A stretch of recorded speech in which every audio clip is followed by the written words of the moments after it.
नमस्कार, city news पर आप सभी का स्वागत है। मैं हूं राजेश रंगा और इस वक्त मैं मौजूद हूं सफीदों के सरला मेमोरियल कॉलेज में। यहां पर नर्सिंग का जो कोर्स करवाया जाता है, टीचर जो हैं पिछले 3 साढ़े 3 साल से यहां पर कार्य कर रहे थे और अभी 3 महीने से इनको वेतन भी नहीं दिया जा रहा है, जिसके चलते इनको यहां से हटाने का भी जो काम है, सरकार के कुछ नुमाइंदे हैं उनके द्वारा इनको हटाने का भी काम किया जा रहा है। और ये सभी टीचर जो हैं बाहर से आकर के यहाँ पर बच्चों को 560 बच्चे हैं जिनका भविष्य इनके हाथों में रहता है।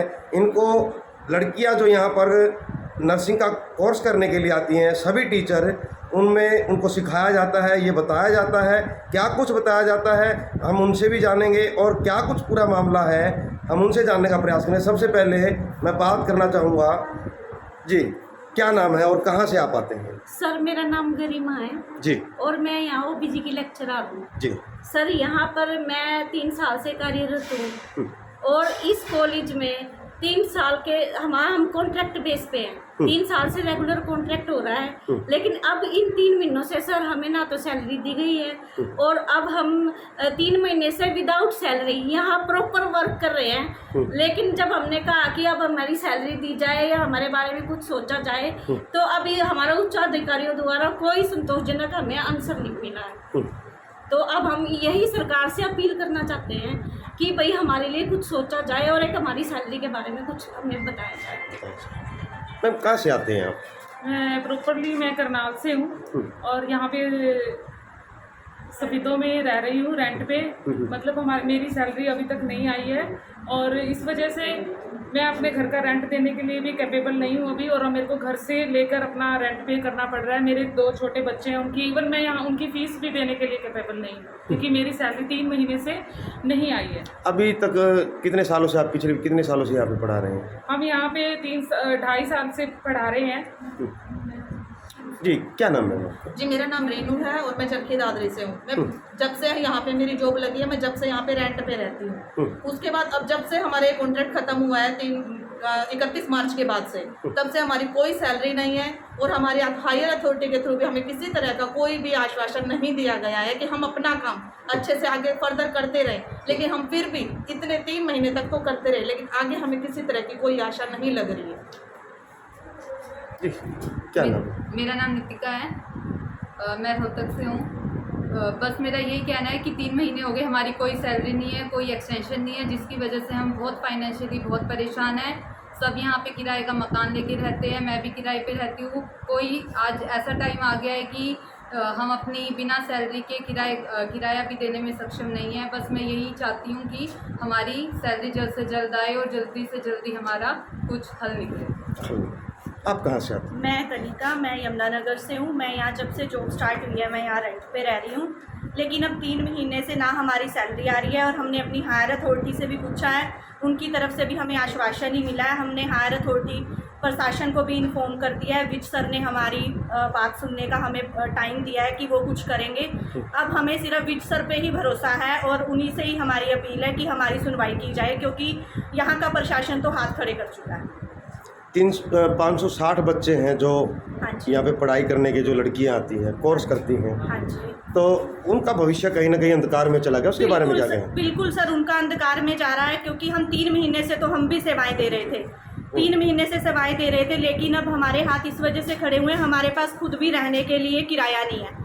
हम भी ऐसे कब तक सेवाएं दे सकते हैं, क्योंकि हमारे भी बहुत छोटे छोटे बच्चे हैं, वो भी हमारे साथ सफ़र कर रहे हैं। इसलिए हम प्रशासन पे कल भी हमने विज सर के पास जाना है। हमारी अब आखिरी उम्मीद अनिल विज सर ही है। जी आप कहाँ से? सर मेरा नाम राजकुमारी है और मैं मोहाली से आई हुई हूँ सर। 2.5 साल से हम यहाँ पे बच्चों को पढ़ा रहे हैं सर। ये हरियाणा की वन ऑफ द बेस्ट और बड़े इंस्टीट्यूट माना जाता है, government college of nursing Safidon में सर। सर हमारे कॉन्ट्रैक्ट रुक के आता है सर, शुरू से रुक के आता है सर। फिर भी हम रेगुलरली और हम अच्छी तरह से बच्चों के पढ़ाने में हम कभी पीछे नहीं हटे सर। और हमारे सर जो कॉन्ट्रैक्ट है वो इस साल की 31 मार्च को ख़त्म हो चुका है सर। फिर भी हमने पहले भी हम करते थे और अभी भी हम कर रहे थे, और हमारी प्रिंसिपल मैम ने भी हमें करने के लिए बताया गया था, तो हम रेगुलरली कर रहे थे बच्चों की खातिर सर। तो सर अभी हम 3 महीने पूरे 100 दिन हो चुका है सर, हमने बच्चों के लिए भी किए हैं। तो सर अभी हम कहाँ पे हैं कि अभी कोई जवाब ही नहीं दे रहा है सर कि अभी हमारी सैलरी मिलेंगे या अभी हम जॉब में रखेंगे। सर अभी कोई कुछ नहीं कह रहा है। हरियाणा कौशल रोजगार निगम में भी सर हमें लिया नहीं गया है सर, क्योंकि हमारी सैलरी 50 से 70 के बीच में आते हैं। तो फिर भी इसी बारे में भी सर कोई हायर अथॉरिटी हमारे लिए बातचीत नहीं हो रही है सर। इसीलिए अभी 100 दिन से अभी तक हमें जो जवाब है कि हम कहाँ पे बिलोंग करते हैं, कौशल में भी बिलोंग नहीं कर रहे हैं और कॉन्ट्रैक्ट भी नहीं दे रहे सर, सैलरी नहीं दे रहे सर। हम फीस देना है बच्चों के हर महीने सर, बैंक की EMI देना है, medical expenses sir, daily expenses sir, हमारे अभी फाइनेंशियल फैमिली में सर बहुत दिक्कत आ चुके हैं। तो इसीलिए हमने रिक्वेस्ट किए थे कि हमारी सैलरी दिया जाए। तो हायर अथॉरिटी ने सर बताया कि अभी हमारी सैलरी नहीं दे सकता है क्योंकि अभी हम कॉन्ट्रैक्ट के पीरियड में नहीं है। तो सर इसीलिए हम बहुत परेशान हैं सर, और इसी कारण हमने ऑनरेबल HM सर को भी मिले हुए सर। सर ने मीटिंग के लिए सर बताया गया है, तो सर से हमें होप है सर। तो इसीलिए सर आपके थ्रू में हमारी आवाज़ सर हम पहुंचाना चाहते हैं, ये हमारी रिक्वेस्ट है सर। थैंक यू जी। आप कहाँ से आते हैं? हेलो सर, मेरा नाम कोमल है। मैं बेसिकली पंजाब से बिलोंग करती हूँ और मैं यहाँ पे रेंट पे रह रही हूँ और मैं 2.5 साल से इस कॉलेज में काम कर रही हूँ। और इस कॉलेज में 560 गर्ल्स हैं जिनको हम पढ़ाते हैं। और जैसे कि मैम ने बताया कि हमारा जो कॉन्ट्रैक्ट है वो रुक रुक के आता है। सो फर्स्ट टाइम हमारा कॉन्ट्रैक्ट 1 ईयर का आया था बिकॉज हमारी अपॉइंटमेंट हुई थी करनाल के थ्रू। फिर 3 मंथ्स और बीच में गैप भी है। बट प्रेजेंटली क्या हुआ, हमारा 1 ईयर का आया, उसके बाद हमें जो 3 मंथ्स की ना तो कोई सैलरी मिली है और ना ही कोई कॉन्ट्रैक्ट की कोई हमें आगे मतलब संभावना है या आएगा या नहीं आएगा। और सर मेरी तो बीस सर से ये रिक्वेस्ट है, क्योंकि मैं घर में अकेली कमाने वाली हूँ, मेरे हस्बैंड घर पे रहते हैं और मेरे ऊपर बर्डन मेरे सास ससुर बच्चे का है। तो मेरी बीस सर से यही दरखास्त है कि वो मेरी प्रॉब्लम जल्द से जल्द सुनेंगे और इसका सोल्यूशन निकालेंगे। जी। नमस्कार सर, मैं जींद से हूँ। जो मेन प्रॉब्लम है वो तो हमारे सारे स्टाफ ने आपको बता ही दिया है। जो मैं आपके कैमरे के माध्यम से बोलना चाहती हूँ वो ये है कि यहाँ पे अगर स्टूडेंट टीचर रेशो देखा जाए तो कम से कम 40 टीचर्स की यहाँ पे नीड है। 560 बच्चों के लिए 40 टीचर्स एटलीस्ट होने चाहिए ताकि जो उनका पढ़ाई का काम है वो सुचारू ढंग से चल सके। लेकिन 40 टीचर्स का काम अकेले हम 13 टीचर्स कर रहे हैं, तो सोचो हमारे ऊपर कितना वर्कलोड होगा। उस वर्कलोड के चलते हुए भी हम बिना सैलरी 3 महीने से काम कर रहे हैं। यहाँ पे सारी लड़कियाँ आती हैं जो गरीब परिवार से भी हैं, बहुत दूर दूर से भी हैं। अगर आप बाहर का रास्ता देखोगे तो बारिश में यहाँ पे आने जाने की कोई सुविधा नहीं होती। कई बार तो छात्राओं को वापस लौट के जाना पड़ता है क्योंकि कॉलेज में एंटर करने का ही रास्ता नहीं होता है। 560 लड़कियों के ऊपर ऐसे में आपको हटा दिया जाता है यहाँ से, तो उन 560 लड़कियों का होगा क्या? जो कॉन्ट्रैक्ट है सर हमारा वो बीच बीच में ख़त्म हो जाता है, लेकिन जो बच्चों का सेशन है वो उसकी डेट्स अलग होती हैं जब नया सेशन शुरू होता है। तो बीच में अगर हम कॉलेज में आना छोड़ देंगे तो बच्चों का भविष्य कहाँ जाएगा सर?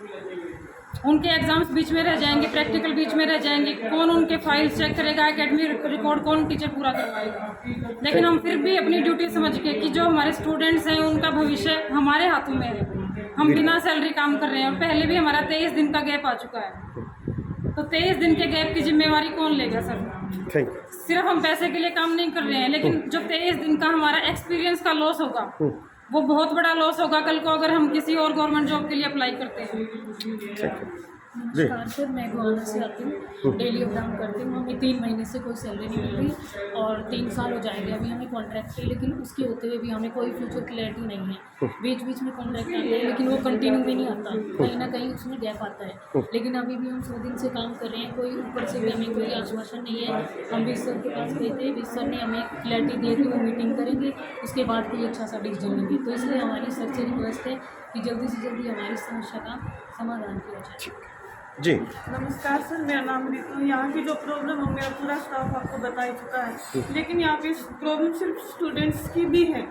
यहाँ पे बच्चों के लिए बस नहीं है, बच्चों के लिए आने जाने के लिए कोई फैसिलिटी नहीं है, उसमें बच्चों के लिए कोई फैसिलिटी नहीं है। यहाँ पे जो रोड है सर, आप भी आए होंगे, बारिश में बच्चे भीग जाते हैं, कपड़े भीग जाते हैं। यहाँ तक कि ट्रैफिक न होने की वजह से हमारी जो गर्ल्स स्टूडेंट्स हैं वो बॉयज़ भी उनके साथ कई बार रास्ते में मिसबिहेव करते हैं, जिससे बच्चे हैं बच्चियाँ हैं जो बहुत ज़्यादा परेशानी का सामना करते हैं। हमारे पास कंप्लेन लेके आते हैं, लेकिन हमारा 3 मंथ का एक्सटेंशन नहीं है, तो उसके रिगार्डिंग हम बच्चों को लेके कोई एक्शन भी नहीं ले पाते हैं, क्योंकि हमारे पास गवर्नमेंट ने बोला कि हमारे पास एक्सटेंशन नहीं, हम कहीं एग्जिस्ट ही नहीं करते हैं। हम DMER में हाई अथॉरिटी से मिले, वहाँ से भी हमें कोई सेटिस्फाइड आंसर नहीं मिला है। तो हमारी अनिल विज से गुजारिश है कि वो हमारे लिए कुछ सोचें। वैसे तो बोला जाता है कि बेटी पढ़ाओ बेटी बचाओ, लेकिन अगर यहाँ पे देखा जाए तो यहाँ पे कैसे बेटियाँ बची जा रही है, कैसे उनको पढ़ाया जा रहा है। वहाँ यहाँ पे आए वो यहाँ की सिचुएशन को देखें एक बार कि कैसे बच्चे यहाँ पर सफ़र करते हैं, कैसे यहाँ पर टीचर सफ़र कर रहे हैं। अगर हमारे पास सैलरी नहीं तो हम अपने घर के खर्चे को कैसे चलाएंगे, कैसे हम अपने बच्चों को पढ़ाएंगे। कई लड़कियाँ कई टीचर्स ऐसे हैं जिसके ऊपर पूरी फैमिली डिपेंड करती है, लेकिन उसके बावजूद भी हमें यहाँ पे सैलरी नहीं दी जा रही। Thank you sir. सर आप भी यहाँ पे कार्य करते, कितने सालों से आप यहाँ सर पे मैं कार्य राजेश पाल लोहारू से और यहाँ 3 साल से जॉब कर रहे हैं। लेकिन इतनी दूर से आके 3-3, 4-4 महीने बिना सैलरी अपना घर चलाना, जैसे इकलौता कोई कमाने वाला है तो उसके लिए बहुत मुश्किल होता है। तो हमारी सरकार से ये विनती है कि हमारी सैलरी दी जाए हमें, और आगे हमारा कुछ भविष्य के सोच के हमारे भले के लिए हमारे बच्चे और परिवारों की साइड देखते हुए हमारे साथ अनिल विज सर से रिक्वेस्ट है कि वो हमारा कुछ भला सोचें। Thank you sir. आपका क्या नाम है? सर मेरा नाम बलबीर है, मैं मोहाली से हूँ। मैं भी यहाँ पे 3 साल से काम कर रहा हूँ, लेकिन यहाँ पे कोई कॉन्ट्रैक्ट प्रॉपरली नहीं आता है, सैलरी टाइम पे नहीं मिलती। अभी मार्च में ख़त्म हो गया, लेकिन 3 महीने से कोई तनख्वाह नहीं, कोई कुछ भी नहीं मिला। तो बहुत प्रॉब्लम हो रही है फैमिली चलाने के लिए, फीस से या जो भी है, EMI चल रही है, बैंकों से फ़ोन आते हैं, लेकिन क्या करें, कुछ भी नहीं बोल सकते हम। कहने को तो वो हरियाणा का ये पूरे जो नर्सिंग कॉलेज है पूरे हरियाणा में मशहूर है, लेकिन यहाँ पर टीचर नहीं होंगे।